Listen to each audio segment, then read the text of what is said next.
Hi everyone. Already நம்ம செல்வம் அகாடமியில் accountancy பற்றின பேசிக் டீட்டெயில்ஸ் அண்ட் இன்ஃபர்மேஷன் எல்லாமே ஆல்ரெடி போட்டாச்சு.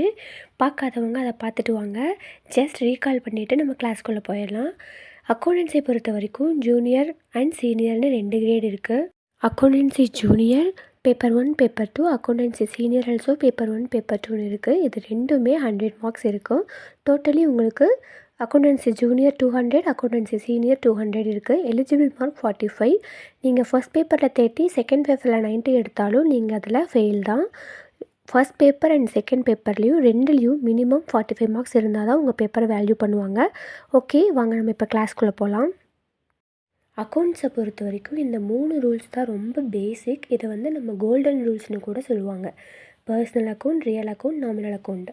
பர்சனல் அக்கௌண்ட்டை தமிழில் ஆள்சார் கணக்குன்னு சொல்லுவோம்.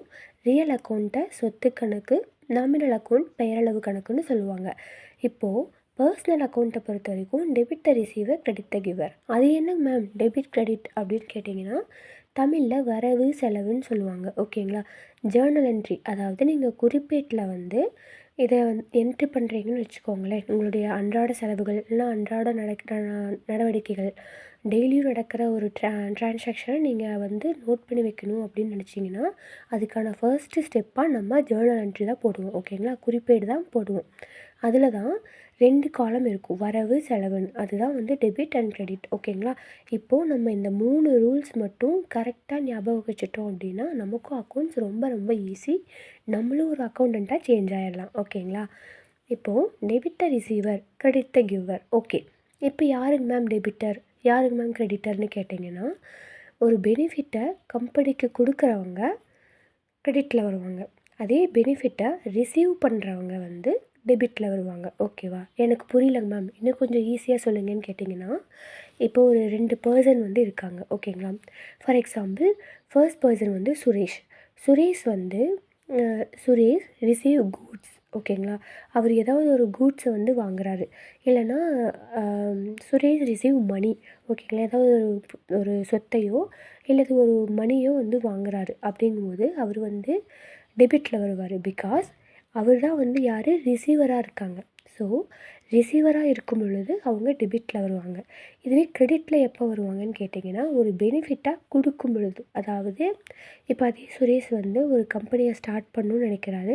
அந்த கம்பெனிக்காக அவருடைய கொஞ்சம் அமௌண்ட் கேபிட்டலாக இன்வெஸ்ட் பண்ணணும்னு நினைக்கிறாரு. ஓகேங்களா?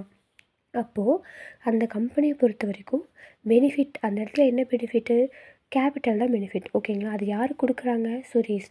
அப்போ இந்த இடத்துல கிவர் யார், சுரேஷ். அப்போது கிரெடிட் த கிவர். ஓகேங்களா?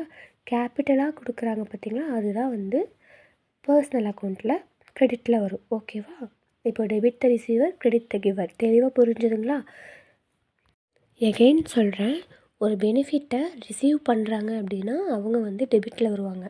அதே பெனிஃபிட்டை கொடுக்குறாங்க அப்படின்னா அவங்க கிரெடிட்டில் வருவாங்க. ஓகேங்களா?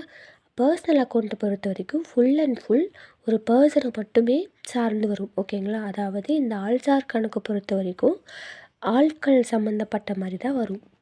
பர்சனல் அக்கௌண்ட் ரூல் என்ன, debit the receiver, credit the giver. Personal accounts பொறுத்த வரைக்கும் it's related to individual firms, clubs extra. ஒரு தனிப்பட்ட நிறுவனங்கள் சார்ந்த மாதிரி வரும். இங்கே ரிசீவர் இஸ் அ டெபிட்டட். ஓகேங்களா? And giver is creditor. நான் ஆல்ரெடி சொன்னேன்ல, அதே தான். Therefore debit the receiver and credit the giver. ஓகேங்க, எல்லாருக்கும் தெளிவாக புரிஞ்சிருக்கும்னு நம்புகிறேன். Next real account. Real account பொறுத்த வரைக்கும் சொத்து கணக்குன்னு சொல்லியிருந்தேன். Debit was comes in, credit what's goes out. உள்ளே வருவதை பற்றுவே, வெளியே செல்வதை வரவுவேன்னு சொல்லுவாங்க. இது full and full cash base பண்ணி தான் இருக்கும். ரியல் அக்கௌண்ட் பொறுத்த வரைக்கும் கேஷ் தான் இம்பார்ட்டண்ட் ரோல் ப்ளே பண்ணுதுன்னு சொல்லியிருக்கேன். ஸோ அது டெபிட்லேயும் வரும், கிரெடிட்லேயும் வரும். ஓகேங்களா? ரியல் அக்கௌண்ட் பொறுத்த வரைக்கும் கூட்ஸ் அண்ட் கேஷ் தான் ரொம்ப இம்பார்ட்டண்ட். டெபிட் சைட் பொறுத்த வரைக்கும் எப்போது ஒரு கூட்ஸ் ஆர் அசட்ஸ், அதாவது ஒரு சரக்கோ அல்லது ஒரு சொத்தோ எப்போ ஒரு பிஸ்னஸ்க்குள்ளே உள்ளே வருதோ அப்போ நம்ம அதை டெபிட்டில் போடுறோம். ஓகேங்களா? For example, machinery purchased for cash. ஓகேங்களா? மிஷினரியை நீங்கள் ஒரு கேஷ் கொடுத்து வாங்கியிருக்கீங்க. தமிழில் சொல்லணும் அப்படின்னா, நீங்கள் ஒரு இயந்திரம். ஓகேங்களா? ஒரு இயந்திரத்தை நீங்கள் கேஷுக்கு வாங்கியிருக்கீங்க. இப்போ என்ட்ரி என்ன போடணும் அப்படின்னா டெபிட் வாஸ் கம்ஸ் இன். உள்ளே என்ன வந்திருக்குது, புதுசாக நம்ம வாங்கின மிஷினரி. ஓகேங்களா. So machinery account debtor to. வெளியே என்ன போயிருக்கு, கேஷ் கொடுத்து தானே வாங்கணும். ஸோ வெளியே வந்து கேஷ் தான் போயிருக்கு.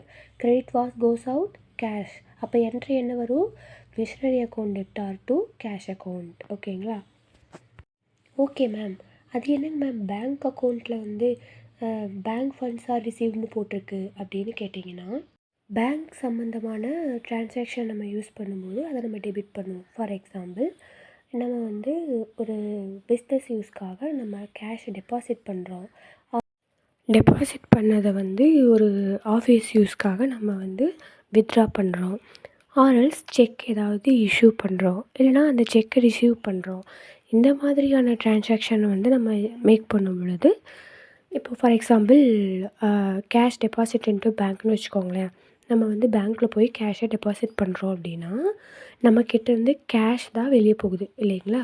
ஸோ அந்த டைமில் கிரெடிட் வாஸ் கோஸ் அவுட். நம்மக்கிட்டேருந்து என்ன வெளியே போகுது, கேஷ் வெளியே போகுது. டெபிட் வாஸ் கம்ஸ் இன். நம்மக்கிட்ட என்ன உள்ளே வருது, நம்ம டெபாசிட் பண்ணுற அமௌண்ட் உள்ளே இருக்குது சரிங்களா. ஸோ அந்த இடத்துல பேங்க் வந்து டெபிட்டில் வந்துடும். ஓகேவா, புரிஞ்சுதுங்களா. நெக்ஸ்ட் கிரெடிட் சைடு பார்க்கலாம். கிரெடிட் பொறுத்த வரைக்கும் when owners capital is withdrawn or reduced, அதாவது ஓனர் வந்து ஒரு கேபிட்டலை கொடுத்துருப்பார் இல்லைங்களா, அது வந்து அவர் எடுத்தாலோ இல்லை அந்த கேபிட்டல் வந்து குறைஞ்சாலோ அது வந்து நம்ம கிரெடிட்டில் போடுறோம். ஒரு எக்ஸாம்பிள் பார்க்கலாமா. எப்படின்னா, ஓனர் வந்து அவருடைய கேபிட்டலை ஒரு பிஸ்னஸ்க்காக கொடுக்குறாங்க. ஓகேவா. ஓனர் வந்து கேபிட்டல் கொடுத்தாலும் நம்ம அதை என்னவா கன்சிடர் பண்ணுவோம், ஓனருடைய பெனிஃபிட். ஓகேங்களா. ஓனருக்கு கிடைச்சிருக்க பெனிஃபிட்டை கம்பெனிக்காக அவர் ரிசீவ் பண்ணியிருக்காரு, அதுதான் வந்து கேபிட்டல்னு பார்த்தோம். இப்போது அவருக்கு ஏதாவது ஒரு பர்சனல் எமர்ஜென்சி ஆர் பர்சனல் யூஸ்க்காக அவர் அந்த கேபிட்டல்லேருந்து கொஞ்சம் அமௌண்ட்டை அவர் எடுக்கணும். ஓகேங்களா. அப்போது அந்த கேபிட்டல் வந்து என்னது, ஒரு பெனிஃபிட். அந்த பெனிஃபிட்டை இப்போ அவருக்கு தேவைப்படுறதுனால எடுக்கிறாரு. ஸோ பெனிஃபிட்டை எடுத்தால் நம்ம என்ன பார்த்துருக்கோம், பர்சனல் அக்கௌண்ட்டில் பார்த்தோம் இல்லையா, டெபிட் த ரிசீவர். அப்போ அந்த பெனிஃபிட்டை அவரை ரிசீவ் பண்ணுறாரு. அதனால் ஓனர் வந்து இந்த இடத்துல என்ன இருக்கார், ரிசீவராக இருக்கார். ஓகேங்களா. இப்போ நீங்கள் கேபிட்டல்லேருந்து அமௌண்ட் எடுக்கிறதுனால அதுக்கு பேர் என்னென்னா ட்ராயிங்ஸ் அப்படின்னு சொல்லுவாங்க. தமிழில் எடுப்புன்னு நினைக்கிறேன், பார்த்துக்கோங்க. ஸோ அவருக்கு கிடைச்ச அந்த பெனிஃபிட்லேருந்து அவர் அதை ரிசீவ் பண்ணுறாரு. அதனால் அங்கே drawing account debtor to. Next நம்மக்கிட்டேருந்து என்ன வெளியே போகுது, அவர் வச்சுருந்த கேஷ் தான் வெளியே போகுது. ஸோ இது வந்து real account. Credit what's goes out. ஓகேங்களா. கேஷ் வெளியே போகிறதுனால அது வந்து கிரெடிட். அப்போ ட்ரான்சாக்ஷன் என்ன வரும், drawing account debtor to cash account. புரிஞ்சுதுங்களா. நெக்ஸ்ட்டு நம்ம நாமினல் அக்கௌண்ட் பார்க்கலாம். நாமினல் அக்கௌண்ட் பெயரளவு கணக்கு. Debit all expenditure and loss. நமக்கு கிடைச்சிருக்கிற ஒரு செலவு, இழப்பு, இது எல்லாமே நம்ம டெபிட்டில் போடுறோம். Credit all incomes and gains. நமக்கு கிடைச்ச எல்லா லாபங்கள் மற்றும் ஆதாயங்கள், இது எல்லாத்தையும் நம்ம கிரெடிட்டில் போடுறோம். நாமினல் அக்கௌண்ட் பெயரளவு கணக்கு. இதுக்கு உங்களுக்கு ஒரு எக்ஸாம்பிள்ஸ் கொடுத்துருக்கேன், நீங்கள் அதை பார்த்தாலே உங்களுக்கே புரியும். Income and gains. எதெல்லாம் இன்கம் அப்படின்னா sales revenue, interest received, commission received, இன்னும் நிறையா இருக்குது. நம்ம நெக்ஸ்ட் கிளாஸில் அதெல்லாம் பார்க்கலாம். எக்ஸ்பென்சஸில் எதெல்லாம் இருக்குது அப்படின்னு பார்த்தீங்கன்னா, discount allowed, purchase, rent, wages, interest paid, loss by fire, bad debts. ஓகேங்களா.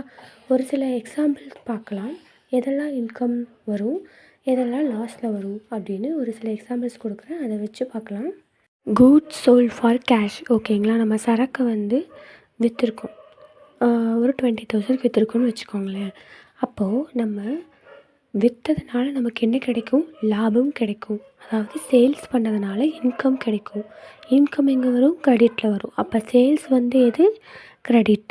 ஓகேங்களா. புரிஞ்சுதா. நம்ம இன்கம் வந்து கிரெடிட் சைடு வரும், அதனால் நம்ம சேல்ஸ் கிரெடிட்டில் வரும். ஓகேங்களா. டெபிட்டில் என்ன ஆகும் அப்படின்னு பார்த்தீங்கன்னா, நம்ம வந்து விற்றோம் அப்படின்னா நமக்கு என்ன கிடைக்கும், கேஷ் வந்து உள்ளே வரும் இல்லைங்களா. ஸோ நம்மக்கிட்ட இருக்கிற கூட்ஸ் வெளியே போயிருக்கு, அந்த கூட்ஸ்க்கு அவங்க நமக்கு கேஷ் கொடுத்துருக்காங்க. ஸோ நம்மக்கிட்ட இருக்கிற ஒரு பொருள் வெளியே போய் இன்னொரு பொருள் வந்திருக்காங்க.